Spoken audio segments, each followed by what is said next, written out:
이야기를 하기 전에 우리가 좀 5가지 정도를 먼저 좀 큰 그림을 좀 그리고 나서 좀 세부적인 이야기를 조금 해보면 어떨까 하는 생각이 듭니다. 첫째는 가장 중요한 게 김정은 위원장 집권의 국기 이제 2기로 접어들고 있는데 1기와 2기를 나누는 이제 구획이 대체로 2021년도에 조선노동당 8차당 대회를 기점으로 해서 북의 노선과 정책이 확실히 변하고 있다. 그러면 왜 이 노선이 변하고 있는가라고 하는 요인들에 대한 우리가 좀 파악이 좀 있어야 되는 게 아니겠는가라는 생각이 듭니다. 그래서 그런 내용은 세 번째 강좌에서 좀 더 구체적으로 말씀을 드리겠지만 어쨌든 북한 내부에 8차당대를 앞두고 굉장히 많은 고민과 많은 논의가 북쪽 내부에 있었다. 우리가 이제 통상적으로 이해를 하자면 북한은 뭐 토론이나 논쟁도 없고 그냥 위에서 하라고 하면 그냥 집행하는 그런 사회로 알려져 있지만 북쪽도 엄연히 국가를 운영하는 시스템들이 존재하기 때문에 어떤 정책이나 노선을 결정하는 데 있어서는 굉장히 많은 토론과 협의와 합의 과정이 필요하다. 우리도 사실은 이제 정부가 어떤 새로운 정책을 마련하기 위해서는 딱 끝나는 시점이 어디니까 많은 논쟁을 거치다가 부서가 만들어지고 책임자가 만들어지면 이제 그 정책이 시행 단계로 가게 되고 그러면 그런 새로운 정책에 대한 홍보라든지 언론 보도 뭐 등등의 이제 과정들이 이루어지게 되는데 북쪽은 조금 다른 측면이 있죠. 뭐냐면 내부 논쟁 과정이 거의 알려지지 않는다는 겁니다.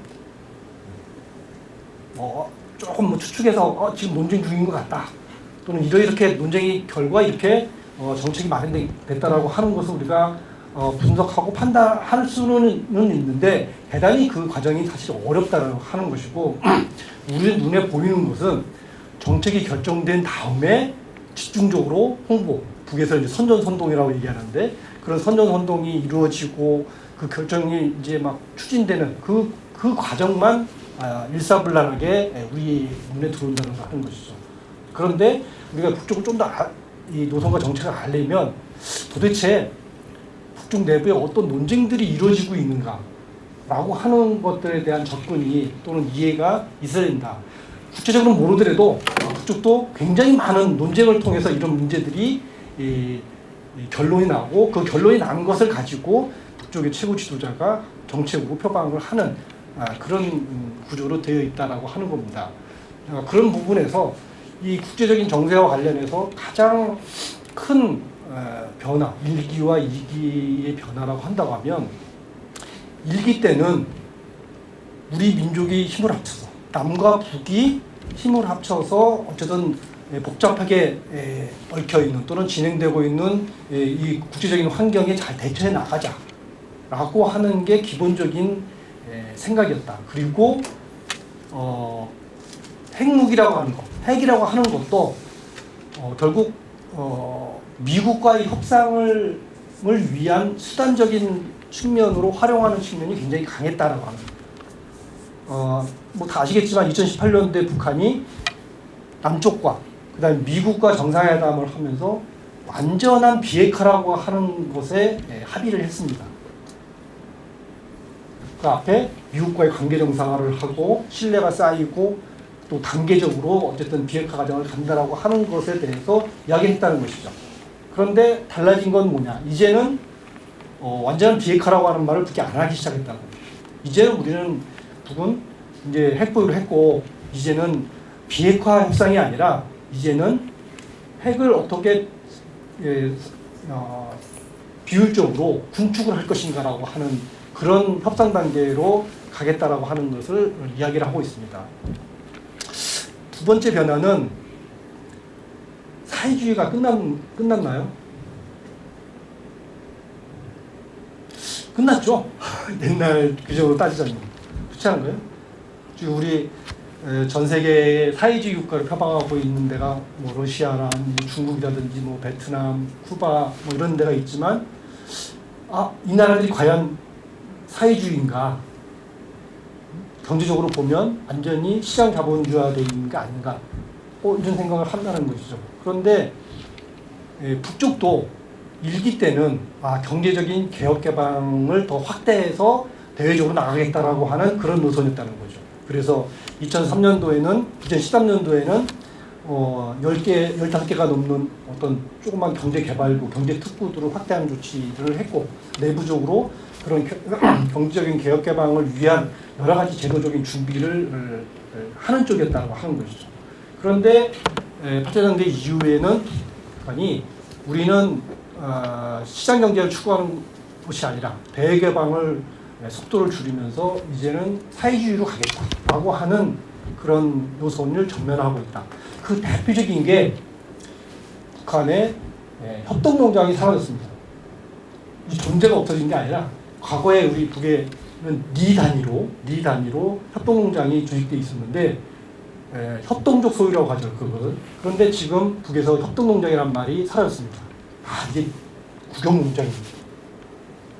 협동농장과 국영농장의 가장 큰 차이는 협동농장은 농사가 잘 되면 잘 된 만큼, 쉽게 말씀드리면 안 되면 안 된 만큼 자기 수익을 부여하는 구조입니다. 국가가 책임지지 않아요. 물론 국가가 그 협동농장에 대부를 해주죠. 그런데 국영농장이 되면 어떤 게 되냐면 국가가 임금 노동자처럼 농사가 잘 됐던 안 됐던 국가가 일정한 수익을 주는 그런 이제 개념인 거죠. 그런 방식으로 가고 있어요. 옛날 고전적인 사회주의의 형태들을 자기들이 이제 전면적으로 가겠다라고 하는 그런 거를 갈지 안 갈지 또는 성공할지는 모르겠지만 어쨌든 그런 방향으로 노선을 확실히 정하고 그런 방향으로 가고 있다고 하는 겁니다. 두 번째로는 북이 남북 관계를 과거에는 민족 간의 관계로 얘기를 하다가 이제는 적대적인 교종국 관계로 하고 이제 따로 살자라고 이제 얘기를 하는데 이런 정책 전환의 계기가 과연 뭘까라고 하는 것입니다. 아시겠지만 가장 중요한 게 사실은 하노이 회담 결렬이겠죠. 아까 말씀드렸지만 완전한 비핵화와 한반도 평화 체제를 구축하는 것에 합의를 했지만 그 다음에 2019년도 2월달에 하노이 정상회담이 결렬이 되면서 사실 김정은 위원장으로서는 내부적으로 큰 정책 타격을 받고 왜? 최고 지도자가 다 됐다라고 내부적으로 다 설득을 하고 하노이까지 왔는데 아무런 성과 없이 가는 거죠. 그러니까 이게 북쪽 내부에서도 최고 지도자의 권위 훼손이라고 하는 것 그리고 그렇게 사태가 촉발된 것에 대한 광범위한 책임자 추궁이 있게 되는 거죠. 결국 그 결과는 당시에 추진했던 사람들이 맡았던 통일전선부라고 하는 부가 지금 당중앙위원회 한개 국으로 이제 격하 축소되는 형태로 지금 현재 진행이 됐습니다. 그런데 이렇게 노선을 전환하는데 하노이 회담 결렬되고 나서 한 3년 정도가 지난 다음에 지금 새로운 그러니까 당대회를 열고 당대회를 끝나고 나서도 한 2, 3년 지난 다음에 지금 새로운 노선을 구체적으로 공개적으로 얘기했습니다. 고민이 있었던 거죠. 자, 전면적인 사회주의 발전은 나간다. 좋다. 이제 미국과의 관계는 이제 협상은 없다. 미국이 먼저 하노이 회담 결렬될 때 미국이 했던 약속들을 정확하게 지킨다라고 하는 그런 거기 플러스 알파를 가지고 이제 제안을 하면은 검토를 해보겠지만 자신들이 먼저 이러이러한 거로 협상을 하자라고는 안 하겠다라고 하는 거죠. 그렇지만 그럼 어떻게 할 거냐? 장기적으로 자력갱생으로 살겠다고 하는데 그러기 위해서는 여러 가지 조건들이 있는데 그런데 이제 2, 3년 지난 다음에 새로 우린 이렇게 가겠다라고 할 때 중요한 부분이 러시아 우크라이나 전쟁이 2022년도에 발발이 일어나면서 2023년도부터 북이 새로운 다극화된 국제질서를 얘기를 하기 시작하고 그리고 잘 모르겠지만 명확히 다 확인되진 않았지만 이게 러시아나 중국과의 협력을 통해서 현재 국제적인 제재가 사실상 무력화시킬 수 있는 그런 단계로 가게 되고 어쨌든 대외적인 어떤 경제 교류라든지 이런 부분들이 가능해질 것이다라고 하는 판단을 했다라고 하는 것이죠. 그러면서 어떤 이 전환의 계기가 마련돼 있다라고 볼 수 있는 겁니다. 세 번째로는 모든 게 생각하는 게 다 이루어지면 얼마나 좋겠습니까? 북이 얘기하는 것처럼 앞으로 15년 후에 사회주의 이상 국가, 이상 사회를 건설하겠다. 마음 먹은 대로만 되면 어떻겠습니까? 북한이 얘기하게 하는 이런 언술, 목표 이런 부분들이 과연 얼만큼 현실적인 뒷받침이 될 수 있는가라고 하는 것을 우리가 좀 같이 검토를 해야겠다라고 하는 겁니다. 북이 예를 들면 지금 오늘 이제 집중적으로 검토하게 될 뭐 전쟁 발언 같은 경우도 북이 전쟁을 결심했다. 전쟁을 준비하는 태세를 갖춰야 된다라고 했더니 실행 여부 관계없이 어쨌든 북의 전쟁 도발 위협이 높아졌다. 이런 이야기들이 좀 나오는데 과연 그런가라고 하는 겁니다. 또 북쪽이 지금 내부적으로 굉장히 많은 개혁적 추진을 하고 있습니다.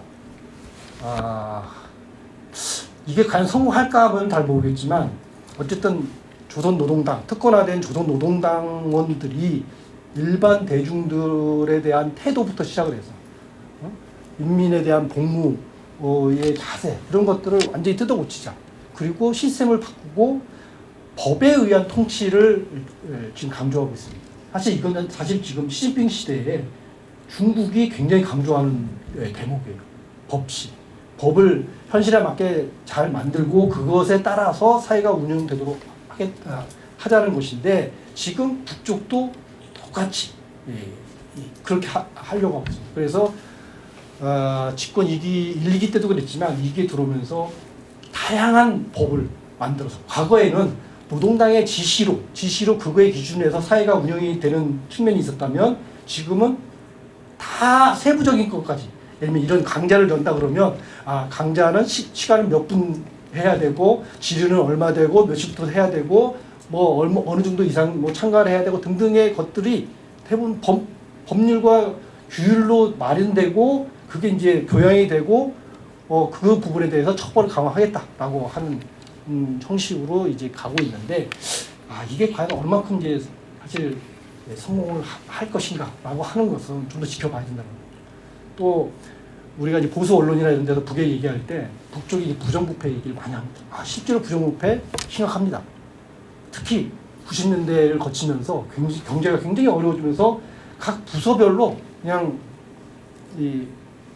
좀 부정부패 구조가 굉장히 저는 이제 북쪽에 한 30분 정도 갔다 왔는데 그게 눈에 보일 정도예요. 외부 인한테도 얘네들 이게 뒷돈 요구하고 한 그런 것들이 굉장히 심각했는데 이게 과연 어느 정도 이게 이 반부패라고 하는 것이 가능한 건가라고 하는 것이 좀 우리가 현실을 좀 더 봐야 되는 측면이 있다는 거죠. 예를 들면 북이 15년 후에 사회주의 이상국가를 건설하겠다라고 하는데 그 돈을 어디서 마련할 것이냐, 실제로 그게 또 가능한 것이냐라고 하는 것이 북이 이렇게 얘기했다고 해서 그게 현실이 되는 것이 아니다라고 하는 거. 지금 과거 한번 돌아보십시오. 북이 얘기한 대로 됐으면 벌써 북은 강성대국이 돼 있어야 되고 미국과의 관계도 다 이미 다 관계 정사가 다 돼 있겠죠. 근데 현실이 안 그렇다는 거죠. 네 번째는 이제 북이 완벽한 핵 보유국이 된다면, 여기서 완벽한 핵 보유국이라고 하는 것은 뭐냐면 북이 지금 두 가지를 해결해야 됩니다. 완벽한 핵 보유국이 되려면 첫째는 북이 지금 핵무기가 있죠. 자, 그런데 이 핵무기는 미사일을 쏴서 발사를 했을 때 과연 이게 크기가 작아가지고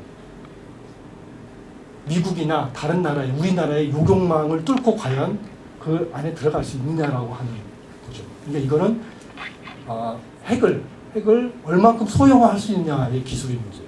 또 소형화를 해야만이 북이 이제 그 성향 계량을 했다라고 하는 이 단거리 미사일에 장착을 해서 실제 사용 가능성이 생기는 거죠. 두 번째는 뭡니까? 지금 현재 동북아에서의 핵 위협이라고 하는 것은, 특히 북이 느끼는 핵 위협이라고 하는 것은 미국으로부터 오는 것이죠. 미국의 항공모함이나 핵 투하할 수 있는 정폭기들이 왔을 때 북이 이제 예민하게 이제 반응하지 않습니까? 자, 글쎄 그것에 대응하는 어떤 북의 핵 체계를 만들려면 결국 미국 본토까지 날아가는 ICBM 장거리 미사일을 이제 핵을 장착하고 날아가야 되는데 이렇게 한 킬로 이상 내외를 날아가기 위해서는 대기권 밖에 나갔다가 로켓이 다시 들어와서 그 지점을 타격해야 되는데 이 들어올 때 고열이 나는데 이 고열에 견디면서 폭파가 안 되는 그런 기술, 이건 이제 재진입 기술이라고 하는데 이 두 가지 핵의 소양 경량화라고 하는 문제와 이 재진입 기술 이 두 개를 북은 우리한테 아직 눈에 보여주지 않았다는 거예요. 그래서 계속 우리 전문가들이나 언론에서 북이 계속 7차 핵실험을 할 것이다 라고 계속 이야기하는 이유가 지금 현재 기술적으로 핵실험을 한 번 더 해야 지금 소양 경량화되어 있는 것에 안정성 검증할 수 있다 라고 해서 이제 자꾸 그 얘기가 나오는 것입니다. 또 하나는 이제 두 국가로 남북이 따로 살자고 하는 것을 이걸 우리가 어떻게 현실에서 판단하고 분석할 것인가라고 하는 문제입니다. 이건 이제 뒤에서 얘기를 하겠습니다. 다음 건대에서.